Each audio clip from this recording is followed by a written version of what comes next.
নমস্কার শ্রোতারা, আমি আপনাদের আজকের গল্পকার। আজ আপনাদের জন্য এক নাম প্রকাশে অনিচ্ছুক এক অনুরাগী এমন এক গল্প পাঠিয়েছেন যা শুনলে আপনাদের মন ভারাক্রান্ত হয়ে উঠবে। এই গল্প এক সাধারণ বাঙালি গৃহবধূর, যার জীবনে এক ভয়ানক মোড় এনে দেয় তার স্বামীর বন্ধুর এক নিদারুণ চক্রান্ত। গল্পটি এতটাই আবেগঘন আর রোমাঞ্চকর যে মাঝে মাঝে আমার নিজেরও গায়ে কাঁটা দিয়ে উঠেছে। আপনাদেরও যে উঠবে সে বিষয়ে আমি নিশ্চিত। এই গল্পে আমি আমার ব্যক্তিগত ইমো নাম্বারটি দেব, তাই নাম্বারটি পেতে হলে পুরো গল্পটি মনোযোগ দিয়ে শুনতে হবে। এক ছোট্ট শহরতলির ঘিঞ্জি গলির শেষ প্রান্তে পুরনো আমলের একটি দোতলা বাড়িতে বাস করত রীতা। শান্ত স্নিগ্ধ স্বভাবের রীতা। তার স্বামী অভিক এক প্রাইভেট ফার্মে হিসাবরক্ষক। তাদের সংসার ছিল ভালোবাসায় ভরা। প্রতিবেশীদের চোখে তারা ছিল এক আদর্শ দম্পতি।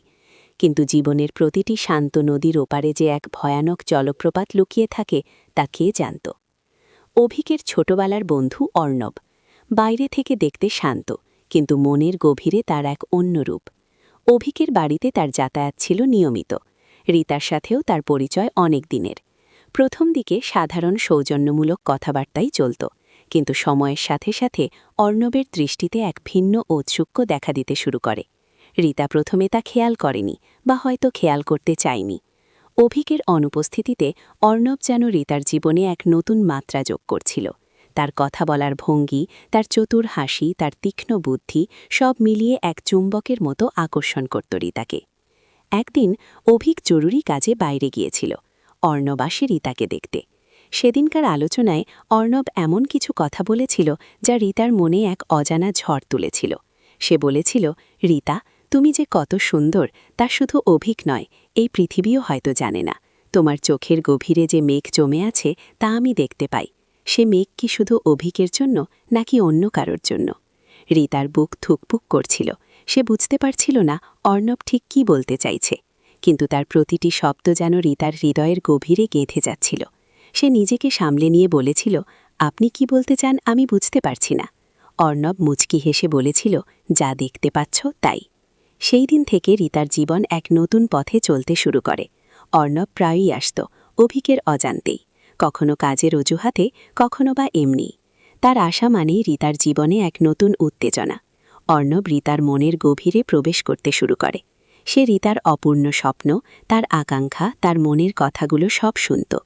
অভিক যে রীতাকে বুঝতে পারত না তা অর্ণব ভালো করেই জানত, আর সেই না বোঝাটাই অর্ণবের জন্য সুযোগ তৈরি করেছিল। একদিন অভিক অফিসের কাজে বাইরে গেল, এক সপ্তাহের জন্য। রীতা একা। এই একাকিত্বই যেন অর্ণবের জন্য সবচেয়ে বড় সুযোগ ছিল। সে রীতার বাড়িতে এলো। রীতা তাকে আপ্যায়ন করল, কিন্তু তার মনে এক অজানা ভয় কাজ করছিল। অর্ণব বসে রীতার দিকে তাকিয়েছিল, তার চোখে সেই পুরনো ঔৎসুক্য। সে ধীরে ধীরে রীতার দিকে এগিয়ে এলো। রীতা বাধা দিল না, তার মনেও যেন এক অজানা টান। অর্ণবের স্পর্শে রীতার শরীরে এক শিহরণ খেলে গেল। অর্ণবের ঠোঁট যখন রীতার ঠোঁট ছুঁল, তখন রীতার মনে হল সে যেন এক অন্য জগতে পৌঁছে গেছে।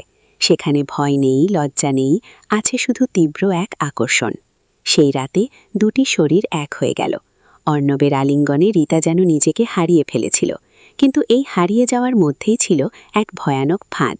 যখন সব শেষ হল, অর্ণব রীতার দিকে তাকিয়ে বলল, রীতা, এই রাতটা আমি কোনোদিন ভুলব না, কিন্তু আমাদের এই সম্পর্কটা গোপন রাখতে হবে। অভিক যদি জানতে পারে তবে সব শেষ হয়ে যাবে। রীতা ভয়ে জমে গেল। সে বুঝতে পারছিল সে এক ভয়ানক ভুলের মধ্যে জড়িয়ে পড়েছে, কিন্তু ততক্ষণে যা হওয়ার হয়ে গেছে। অর্ণব সেই রাতের কথা বলে রীতাকে ব্ল্যাকমেইল করতে শুরু করল। সে বলত, যদি তুমি আমার কথা না শোনো তবে অভিককে সব বলে দেব। রীতার জীবন তখন থেকে এক দুঃস্বপ্নে পরিণত হল। সে একদিকে যেমন অর্ণবের প্রতি এক গভীর টান অনুভব করত, তেমনি অন্যদিকে অভিকের প্রতি ছিল তার ভালোবাসা আর সম্মান। অর্ণবের প্রতিটি স্পর্শে রীতার শরীরে যেমন এক তীব্র আকর্ষণ জন্ম নিত, তেমনি সেই আকর্ষণের সাথে মিশে থাকত এক ভয়াবহ অপরাধবোধ। অর্ণব রীতাকে শারীরিক ও মানসিকভাবে ব্যবহার করত। রীতা যেন অর্ণবের হাতের পুতুলে পরিণত হয়েছিল। একদিন অর্ণব রীতাকে বলল, অভিকের একটা বড় অঙ্কের টাকার প্রয়োজন।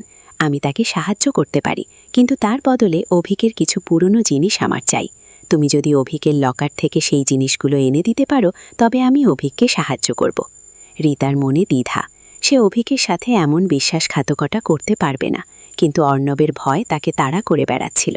অর্ণব বলল, তোমার কাছে দুটো পথ খোলা আছে রীতা, হয় তুমি আমার কথা শুনবে, আর নয়তো অভিকের সামনে তোমার সব মুখোশ খুলে যাবে। রীতা যেন এক অতল গহ্বরে তলিয়ে যাচ্ছিল। সে বুঝতে পারছিল না কি করবে। একদিকে তার ভালোবাসা, অন্যদিকে ভয়। অর্ণবের প্রতিটি চাহনি, প্রতিটি কথা রীতাকে আরও বেশি করে তার জালে জড়িয়ে নিচ্ছিল। রীতার মনে হচ্ছিল সে যেন এক অন্ধকারে হারিয়ে যাচ্ছে, যে অন্ধকার থেকে মুক্তির কোনো পথ নেই।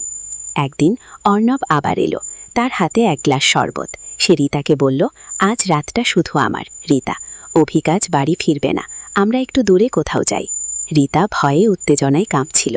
সে জানত আজ রাতটা তার জীবনের সবথেকে বড় পরীক্ষা। অর্ণব তাকে নিয়ে এক নির্জন রিসর্টে গেল। সেখানে চাঁদের আলোয় অর্ণবের উষ্ণ আলিঙ্গনে রীতা যেন আবার সেই আদিম আকর্ষণের গভীরে তলিয়ে যাচ্ছিল। অর্ণবের প্রতিটি স্পর্শে রীতার শরীরে যেন বিদ্যুতের ঝলক খেলে যাচ্ছিল। অর্ণবের ঠোঁট যখন রীতার গলায় আলতো করে স্পর্শ করল, তখন রীতার শরীর আনমনা হয়ে গেল। সে যেন এক স্বর্গীয় অনুভূতি লাভ করছিল। কিন্তু এই স্বর্গীয় অনুভূতির আড়ালে লুকিয়েছিল এক ভয়ানক সত্য। অর্ণব রীতার কানে ফিসফিস করে বলল, তুমি আমার রীতা, শুধু আমার। রীতার মনে তখন এক মিশ্র অনুভূতি, একদিকে তীব্র আকাঙ্ক্ষা, অন্যদিকে আসন্ন বিপদের ভয়। অর্ণবের শরীর রীতার শরীরের ওপর চেপে বসতেই রীতার মনে হলো সে যেন এক অন্য জগতে পৌঁছে গেছে। সেখানে আছে শুধু প্রেম আর প্রেম। কিন্তু এই প্রেমের আড়ালেই ছিল এক ভয়ানক চক্রান্ত, যার জাল বুনছিল অর্ণব। হঠাৎ দরজায় টোকা পড়ল। অর্ণব চমকে উঠল। রীতাও ভয় পেয়ে গেল। কে হতে পারে এই রাতে? অর্ণব ধীরে ধীরে উঠে দাঁড়াল। তার মুখে এক অদ্ভুত হাসি। সে রীতার দিকে তাকিয়ে বলল, তুমি অপেক্ষা করো, আমি দেখছি কে। রীতা ভয়ে জমে গেল। তার মনে নানা রকম ভয়াবহ চিন্তা আসছে। কে আসতে পারে এই নির্জন রিসোর্টে এত রাতে? অর্ণব দরজা খুলে দিল। বাইরে কে দাঁড়িয়েছিল?